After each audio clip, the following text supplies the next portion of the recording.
Welcome to Geological Shop Talk. In this podcast, we bring you roughly 20 to 25 minutes of practical clinical methods, perspectives, and advice that has its work boots on. Listen in for clinical gems that you can begin to investigate the next time that you walk into clinic. Additionally, visit the show notes page for supporting materials from this week's guest on Shop Talk. All right, friends, roll up your sleeves. Let's get to work.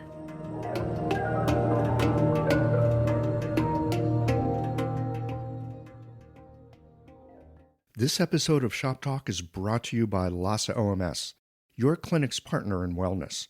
Later in the show, listen for a special offer from LASA to help you with all the transitions your patients face. The information shared on this podcast is for educational purposes only and is not intended as medical advice. Always consult a qualified licensed healthcare professional before making any decisions about your health or treatment. The host and guests are not responsible for any actions taken based on the content of this podcast. Hi there, Michelle Grasek here, founder of Acupuncture Marketing School. Today we're going to talk about target market, your ideal patient avatar, and what on earth that means, and copywriting, and how they intersect to create great marketing. Now, target market gets a bad reputation. I've been teaching marketing to fellow acupuncturists for almost 9 years, and I know for sure that target market is an unsexy topic. A lot of people tell me that they feel like identifying their target market is a theoretical exercise only, that they have no idea how target market should actually be applied to their marketing. In other words, how is it practical? What should they do with that information? So today, let's talk about how these foundational concepts make your marketing both more effective and more efficient. So target market is, of course, as I'm sure you're familiar with, a big picture description of a group of people that you want to become your patients. And ideal patient avatar is a detailed, nitty-gritty description of a single individual who fits within your target market. And I'm going to call the ideal patient avatar the IPA from here on out, just to keep it short and sweet. So I recommend starting by defining your target market, the big picture, and then get more specific with your IPA. And generally, when you define your target market, it's pretty broad. Usually people simply list a lot of demographic information. But to make your target market feel more like real people instead of just statistics, you can think about first defining the symptoms or conditions that you want to treat, and then ask yourself, what do people who have these symptoms have in common? What are their shared struggles or pain points, their shared goals and experiences or desired outcome? Okay, so that helps give a little life to your target market. Then the next step is to define your IPA, which again is that very specific description of a single person. And this is where the magic really comes in so that you can apply it to your marketing. Your IPA could be a real person, or it could be an imaginary person, or some combination of both. But of course, the goal here is that they are your ideal, the most perfect, compliant, wonderful patient that you can imagine for your practice. Maybe you have a real patient right now who is just delightful. You enjoy treating the symptoms that they come to see you for. They feel better on a regular basis. You enjoy them as a patient and as a person. They follow your advice, they never miss a treatment, et cetera, et cetera. In a nutshell, if you had 40 of this patient per week, a full schedule, you'd be thrilled. That's what we're going for in defining your IPA. Now, I often get the question, can I have more than one ideal patient avatar or more than one target market? Absolutely. And I think that in reality, most of us do. We usually have more than one group of people that we're targeting. That's normal. And there are ways to implement this effectively on your website and in your other marketing.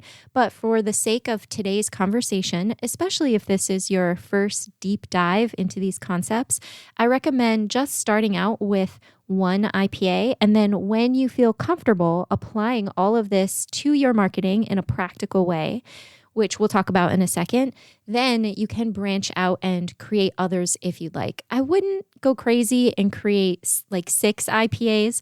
It might make your marketing a little bit overwhelming, but 2, I think, is totally reasonable. For today, we're just keeping it simple. Again, we want to get really detailed with your description of this imaginary or maybe partially imaginary person. And there's an important reason for this. So first, give your IPA a name, and then think about questions like, what do they like to read? How do they spend their extra income? Do they have pets and what are their names? What charities do they support? How do they like to exercise? Do they like to spend time outdoors, et cetera, et cetera? The goal here is to make your IPA feel like a real person to you so that you can speak directly to them every time you're writing any kind of marketing.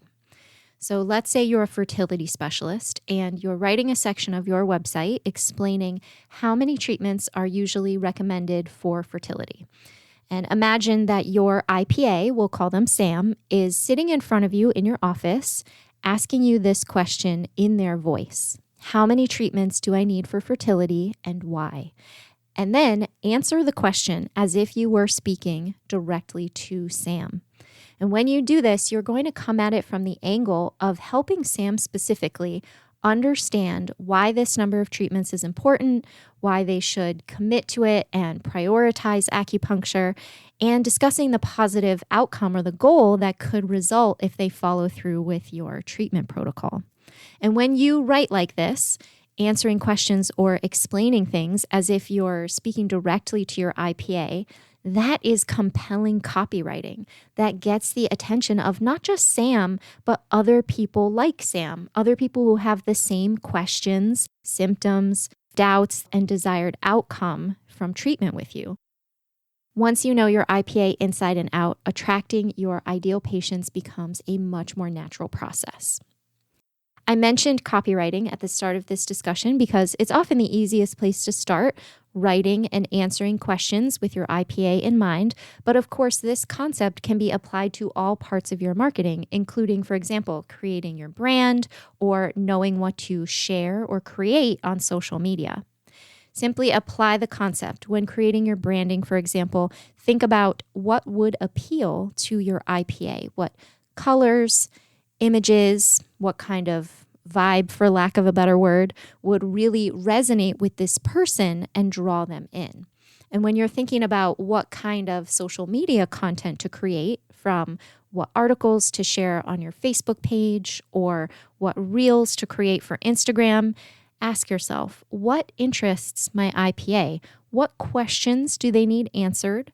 What doubts do they need removed to move them along that journey from being a follower to a patient? And how can I articulate that in a way that speaks directly to them?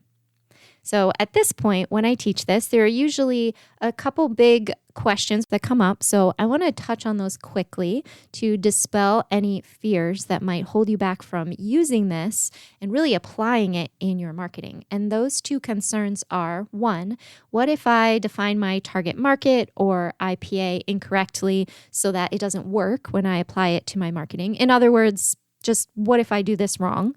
And 2, will I be scaring some patients away if I make my marketing message too specific, if I niche down too much? So let's talk about both of these. If you're worried about applying your target market or IPA incorrectly and not getting the right results, I would say that there's really no wrong way to do this. Getting more specific with your marketing almost always makes it more effective. So doing target market and IPA worksheets or exercises and then implementing them is usually going to refine and improve your marketing compared to not doing it at all. In marketing, we always say, if you're trying to speak to everyone, you're not really speaking to anyone. In other words, a broad, watered-down message trying to get the attention of your whole audience usually grabs the attention of no one because nobody realizes that your message is for them. They're sort of unclear. They don't know if it applies to them. However, when you get a little bit specific and speak directly to your people, your message is going to be more compelling for those people. And yes, you are speaking to a smaller group, but a greater percentage of people in that group are likely to sit up and notice and take action, which in our case, taking an action would be something like making an appointment or emailing with questions. And I think the first time that everyone does these exercises, they feel a little clunky, and this is normal. This doesn't mean you did it wrong. I recommend repeating these exercises, defining your target market and your IPA once every 6 months to a year. And over time, both will become more and more clear to you. It will feel easier. Like anything, you just get better with practice. And I generally recommend thinking about marketing as an experiment. This takes a ton of pressure off of you to try and do it perfectly. Everything that we're doing in marketing is with the goal of collecting data so that we can do it better next time. A new marketing plan does not have to be perfect to get good results. And then the second concern, if you are worried that you're limiting yourself by niching down or getting too specific with your marketing message, while that makes sense theoretically, it's not what I've seen borne out in reality. So it's very likely that even if you get specific on your website, focusing on, for example, fertility or athletes, you're probably still going to see people from patient referrals who are not your IPA or not even within your target market. Let's say you decide to focus on athletes and orthopedic acupuncture. So you're focusing on the weekend warriors, helping people get healthy so they can participate in the sports that they love. And that's the focus of your landing page of your website, speaking to that person. And you help one of them heal his knee pain. And he has a friend who says to him, I have digestive issues, and I read that acupuncture can help with that. What do you think? Of course, your patient is going to say, yes, you should totally see my acupuncturist. They're amazing. So their friend is probably going to come see you, very likely, even if they land on your website homepage and it's all about recovering from injury so they can continue athletic passions. That friend is probably not going to abandon you when they see that because they have a referral from someone that they trust. And a referral from someone we trust is a very warm touch point. They're unlikely to try to search for someone who specializes in digestion because they would rather just see you. They have a connection to you through their friend. So you are still going to get plenty of people who decide to come see you for things outside of your target market, even if you niche down. So please don't worry about that too much, that it's going to reduce your number of patients who are actually interested in coming to see you.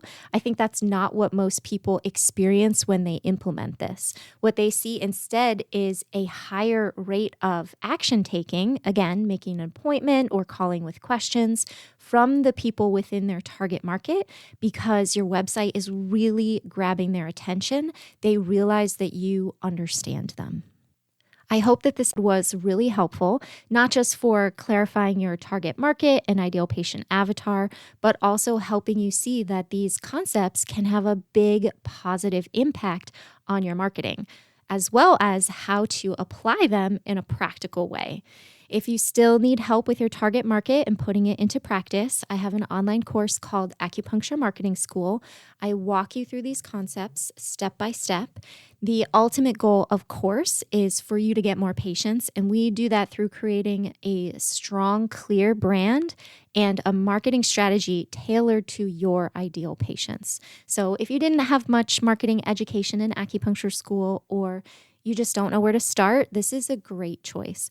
For Qiological listeners, I'm offering a discount code for $200 off. The code is Qiological200, and there will be a link in the show notes with the discount code if you'd like to take a look at Acupuncture Marketing School. It's been wonderful spending time with you today. Of course, if you have any questions, feel free to send me an email. I'm always happy to chat with you. Michelle@michellegrasek.com.